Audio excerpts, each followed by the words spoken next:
हे student, welcome once again. बच्चों, आज की इस वाले वीडियो में हम लोग एक्सरसाइज 1.3 का जो थर्ड नंबर का क्वेश्चन है ना, इसे सॉल्व करना सीखेंगे। देखो, इस टाइप का जो क्वेश्चन है आपको एग्जांपल्स में भी दिए गए हैं, आप वहाँ से भी समझ सकते हो। बाकी मैं आपको यहाँ पर डिटेल में समझा देता हूँ कि जब ये हमारे पास क्वेश्चन आ जाए कि 0.6 को आप पी बाई के क्यू के फॉर्म में क्या करो, कन्वर्ट करो या शो करो, एक्सप्रेस करो, एक ही चीज़ होता है सभी। 0.4 और फिर ये 7 के ऊपर में हमारा बार लगा हुआ है, तो इस क्वेश्चन को पी बाई क्यू के फॉर्म में शो करो, यानी कि रैशनल नंबर।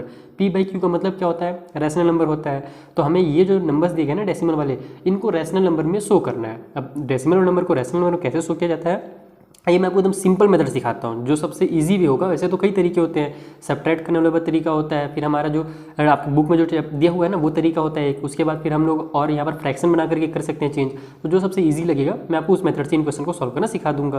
और हमेशा की तरह जो मैंने प्रीवियस वीडियोस बनाए हैं या जो नेक्स्ट वीडियोस में बनाऊंगा, उनका लिंक भी आपको नीचे डिस्क्रिप्शन बॉक्स में मिल जाएगा। तो ये स्टार्ट करते हैं और सबसे पहले इस नंबर को पी बाई क्यू के फॉर्म में रिप्रेजेंट करते हैं, यानी कि एक्सप्रेस करते हैं।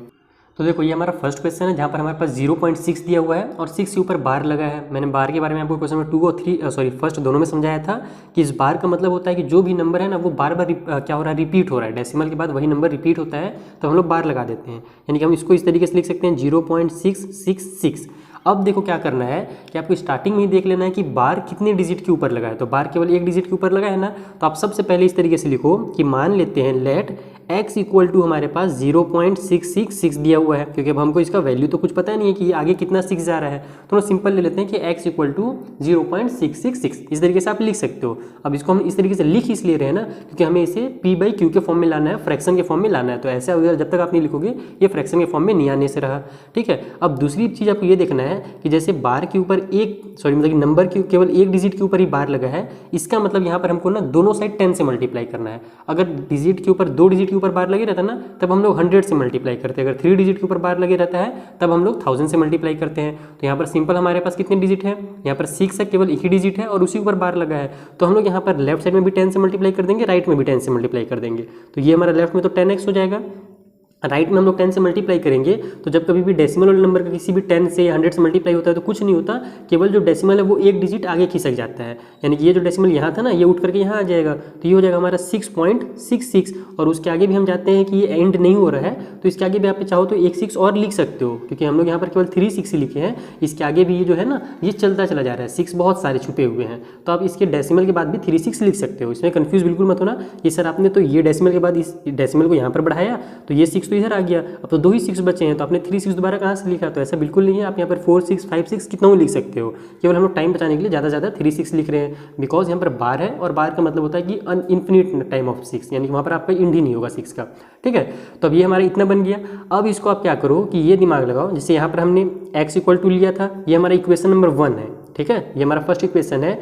अब आप देखोगे कि ये जो हमारा 0.666 है ना, इसी का वैल्यू कितना है? x है। जैसे कि ये 0.666 है, उसी को हम लोग 0.66 यानी 6 कहते हैं। समझ में आ रहा है बात ना? ये को यहाँ पर मैं लिख के भी समझाता हूँ आपको। 0.66 इज इक्वल टू 0.666। बस यहाँ पर क्या लगा था? 0 लगा था, और यहाँ पर हमने 0 नहीं लगाया है। समझ में आया बात? तो यहाँ पर हम इसके जगह में हम क्या कर सकते हैं, हम लोग x लिख सकते हैं, क्योंकि इसका वैल्यू x के बराबर है। तो बस इसके बदले में आप क्या करो, x लिख दो। तो ये हो जाएगा हमारा 10x इक्वल टू 6, और ये प्लस करके आप लिख दो इसके जगह में x। समझ में आ रहा बात? 6 का x से प्लस करोगे ना तो आपका फिर 6.66 ही आ जाएगा। कैसे आएगा ये भी मैं आपको समझा देता हूँ। तो देखो, 6 में अगर मैं x प्लस करूँ तो x का वैल्यू कितना है हमारे पास? 0 पॉइंट है। तो यहाँ पर मैं लिख लेता हूँ 0.666, है ना? x का वैल्यू तो यही है। तो अगर मैं इन दोनों को प्लस करूँगा तो देखो कितना आएगा, मेरा 6 आ जाएगा और इधर हमारा 3 6 उतर जाएगा। तो वैल्यू हमारा इतना ही आ गया। तो बस इसको मैं क्या कर रहा हूँ, इस तरीके से अलग अलग टर्म में तोड़ दे रहा हूँ ताकि हमारा ये फ्रैक्शन के फॉर्म में बन सके। अब यहाँ पर x है, इस x को इधर ले आता हूँ लेफ्ट साइड में मैं, तो ये 10x माइनस x हो जाएगा, इक्वल की उस साइड में केवल x बचेगा। तो 9x इक्वल टू हो गया हमारे पास 6। x की वैल्यू निकालना है तो ये बन जाएगा हमारा 6 बाई में 9 को हम इधर ट्रांसफर करेंगे, इधर 9 मल्टीप्लाई में था x के साथ, तो इधर आकर के डिवाइड में हो जाएगा। तो x की वैल्यू यहाँ से हमारा कितना निकल गया? दोनों 3 से कट हो रहे हैं, 3 2 6 हो गया ऊपर में, 3 3 9 हो गया नीचे में। तो x का वैल्यू निकल गया 2/3, और ये हमारा क्या बन गया? फ्रैक्शन का फॉर्म बन गया, यानी कि p बाई क्यू का फॉर्म बन गया। बस यही आपको करना है और यहाँ पर कुछ करना ही नहीं है। चलो, जो पहला क्वेश्चन सॉल्व हो गया, अब दूसरा क्वेश्चन भी मैं आपको एकदम सिंपल मेथड में समझा देता हूँ। तो जो हमारा सेकंड क्वेश्चन है वो है 0.47, और ये 7 के ऊपर बार लगा हुआ है। इसका मतलब क्या हुआ कि ये जो हमारा है ना, 7 रिपीट हो रहा है, 4 रिपीट नहीं हो रहा। जिसके ऊपर बार लगे रहता है केवल वही नंबर रिपीट होता है, ये ध्यान रखना। तो हो जाएगा 4 7 7 7, हम 3 टाइम लिख देते हैं, बाकी डैश डैश लगा देते हैं कि और भी आगे 7 हमारा आ सकता है। ठीक है। तो ये हमारे इसका मतलब हुआ, यानी जो भी हम क्वेश्चन दिया था उसका हमने यहाँ पर एक तरह से आपको डेसिमल फॉर्म में इसे लिख लिया। अब क्या करना है आपको, इसको दूसरे तरीके से मैं आपको फ्रैक्शनल मेथड से समझाता हूँ, ये आपको ज़्यादा ईजी लगेगा। ये जो हमारा नंबर है ना, इसको अब हम लोग कर लेते हैं फ्रैक्शन में कन्वर्ट। फ्रैक्शन में कैसे कन्वर्ट करोगे, तो देखो अगर मैं इसको लिखूँ 4/10 और प्लस में ये हमारे पास 4, अब मैं यहाँ पर ये 4/10 क्यों कर रहा हूँ ये ध्यान रखना, क्योंकि डेसिमल के ऊपर हमारे पास केवल 1 बार है और हमको लास्ट में 10 से मल्टीप्लाई करना है ना, क्योंकि 1 बार रहता है तो हम लोग 10 से ही मल्टीप्लाई करते हैं, ये ध्यान रखना। तो यहाँ पर हमारा 4/10 हो जाएगा और ये बन जाएगा हमारा 0.777/10। अब बोलोगे सर कि इसका वैल्यू ऐसे कैसे आपने लिख दिया, अब इसको प्रूफ कर दीजिए। तो मैं आपको उसको जल्दी से प्रूफ करके बता देता हूँ। देखो 4/10 है, तो अगर मैं 4/10 को अगर मैं फ्रैक्शन डेसिमल के फॉर्म में लिखूँ तो मैं क्या लिखूँगा, 0.4 लिखूँगा। समझ आ रहा है ना। उसी तरीके से 0.777 है, एक और डेसिमल है, तो जब नीचे यानी कि 0 है तो हम जानते हैं कि नीचे अगर 0 रहता है तो डेसिमल और इधर आ जाता है, तो ये हमारा बन जाएगा 0.077। तो मैं इसको उसी तरीके से लिख देता हूँ 0.0777। इसका जब आप वैल्यू निकालोगे तो इतना निकल जाएगा। इन दोनों का आप ऐड करके देख लो तो आपका 777 आ गया, ये देखो 4 आ गया, डेसिमल लगा और ये 0 उतर गया, तो वैल्यू आ गई इतना ना। तो बस मैंने इसी को क्या किया है, इन दो टर्म्स में कन्वर्ट कर दिया है। अब इससे फ़ायदा भी आपको तुरंत पता चल जाएगा। इससे फ़ायदा ये होगा कि अब आपको इसको नहीं लेना है ना, यहाँ पर आप इसको इक्वेशन नंबर 1 डाल करके छोड़ दो और यहाँ से अब इसका केवल वैल्यू ले लो कि ये जो हमारा अब हम लोग x अगर हम लेंगे ना, तो लेट यहाँ पर आप लिखो लेट x इक्वल टू 0.777। हम लोग अब x का वैल्यू 0.777 कर सकते हैं, 4 से कोई मतलब नहीं है यहाँ पर हमारे को। तो अब हमको पता ही था कि केवल 1 डिजिट के ऊपर हमारे पास बार था, तो हम लोग x का मल्टीप्लाई 10 से करेंगे तो 10x हो जाएगा, और जब हम इधर 10 से कर रहे हैं तो ये हमारा फिर 7.77 हो जाएगा। ठीक है, क्योंकि जब हमारा लेफ्ट में मल्टीप्लाई होता है 10 से तो राइट में भी 10 से मल्टीप्लाई हो जाता है। तो अब यहाँ पर देखो हमारे पास कितना आ गया, 0.777 आ गया। और हमने आपको प्रीवियस क्वेश्चन में बताया था कि 0.77 का ये जैसे वहाँ पर 6 था x का वैल्यू, वैसे यहाँ पर 7 है, तो बस इसके बदले में मैं क्या करूँगा, फिर से x लिख दूंगा। तो ये हो जाएगा हमारा 10x इक्वल टू, इसको आप इक्वेशन नंबर 2 भी कह सकते हो। ये जब हम लोग x मानते हैं ना तो उसका एक इक्वेशन बना लो आप। तो ये हो जाएगा हमारा 7 प्लस में इसके जगह में हम लोग लिख देते हैं x, और इसके बदले में x कहाँ से आया, इक्वेशन नंबर 2 से आया है। अगर आपके टीचर पूछते हैं तो वो भी आप वहाँ पर एक्सप्लेन कर सकते हो कि सर मैंने जो इक्वेशन नंबर 2 बनाया था वहाँ से मैंने 0.77 के बदले में x लिख दिया है। कितना क्लियर है। अब हम लोग इसके आगे सॉल्व कर लेते हैं। अब ये सिंपली सॉल्व हो जाएगा। देखो हमको पहले तो x की वैल्यू निकालनी है, तो ये हो जाएगा 10x, x इधर आ गया तो माइनस में हो जाएगा, इक्वल के उस साइड में 7 बच जाएगा, तो 9x इक्वल टू 7 हो गया।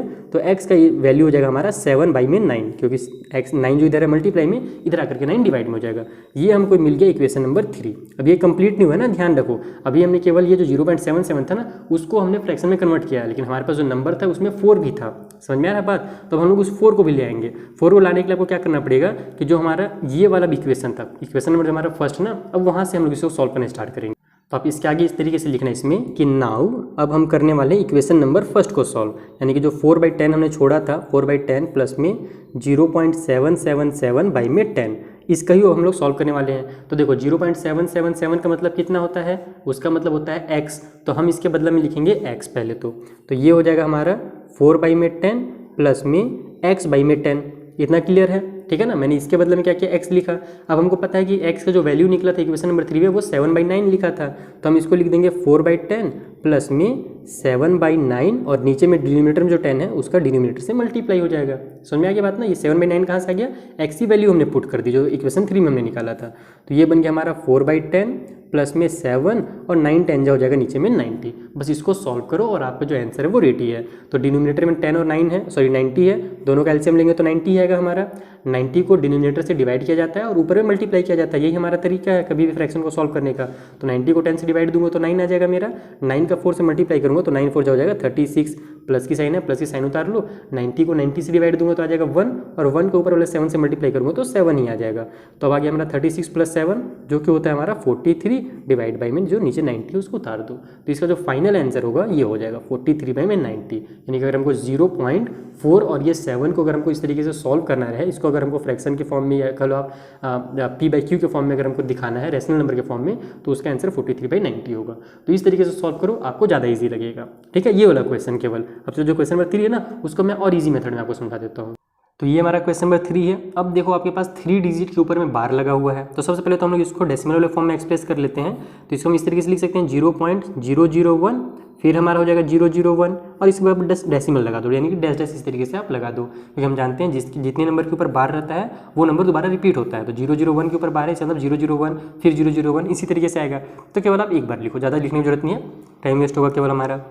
अब हम क्या करेंगे, ये तो हमने इसका सिंपल फॉर्म बना दिया, अब हम लोग x मान लेते हैं। तो लेट x इक्वल टू हो जाएगा हमारा 0.001 और फिर ये 001, इस तरीके से आप यहाँ पर इसको लिख दो। ठीक है, ये कहाँ से आया मैंने आपको बताया ना, कभी भी अगर हमको फ्रैक्शन के फॉर्म में सॉल्व करना है तो x मान करके ही सॉल्व करना है।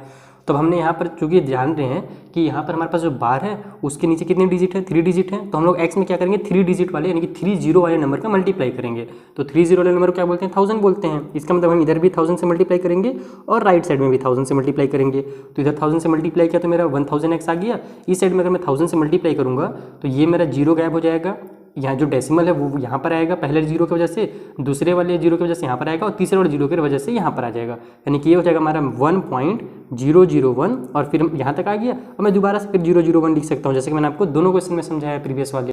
अब हम क्या करेंगे कि ये जो हमारा 001 आ गया ना पॉइंट के बाद, इसकी वैल्यू को हम x मान लेंगे, क्योंकि हम जानते हैं x का वैल्यू ही 0 है ना, 0.001 होता है। तो यहाँ पर ये हम इसको क्वेश्चन नंबर 1 भी आप लिख ही दो ताकि आपको कन्फ्यूजन ना हो। तो अब हम यहाँ पर इसको कर देंगे 1000x प्लस में 1 प्लस में इसके जगह में आप लिख दो x, क्योंकि हम जानते हैं इसका वैल्यू जो है वो x के बराबर में है। तो अब यहाँ से बस आपको x की वैल्यू निकालनी है, तो इसको आप इधर ट्रांसफर कर दो, तो ये हो जाएगा हमारा 1000x माइनस में x, अच्छा यहाँ पर इक्वल की साइन थी, सॉरी प्लस का मैंने लगा दिया गलती से, इक्वल में जो हमारा 1 है वो इक्वल के इस साइड ही रहेगा। अब ये 1000 में से x माइनस हुआ तो ये हो जाएगा हमारा 999x। ठीक है, यहाँ पर ये x इसका मतलब 1x है और इक्वल की उस साइड में हमारे पास 1 जो है वो रहेगा ही, x की वैल्यू निकालनी है तो बस ये 999 को भी इधर ट्रांसफर कर दो, तो x इक्वल हो जाएगा 1 बाई में 999। देखा कितना सिंपल था। तो क्वेश्चन नंबर 1 और 2 को आपको 1 और 3 को इस तरीके से सॉल्व करना है और 2 वाले को आप इस तरीके से अगर एक दो बार प्रैक्टिस कर लोगे ना तो आपके माइंड में ये जो मेथड मैंने आपको बताया है ना ये आराम से फिट हो जाएगा, और इसी मेथड से बनाना तो ज़्यादा आपको ईजी लगेगा। बाकी और भी बहुत सारे मेथड्स हैं, आप जो भी मेथड आपको ईजी लगे मैथ सॉल्व करने का आप उस मेथड से सॉल्व कर सकते हो। आई होप आपको समझ में आ गया होगा क्वेश्चन नंबर 3 पूरा का पूरा। अब मिलेंगे हम लोग नेक्स्ट वीडियो में, जहाँ पर जो अगला हमारा क्वेश्चन है ना क्वेश्चन नंबर 4, उसे मैं आपको इसी तरीके से सिंपल मेथड में समझा दूंगा। Thank you for watching.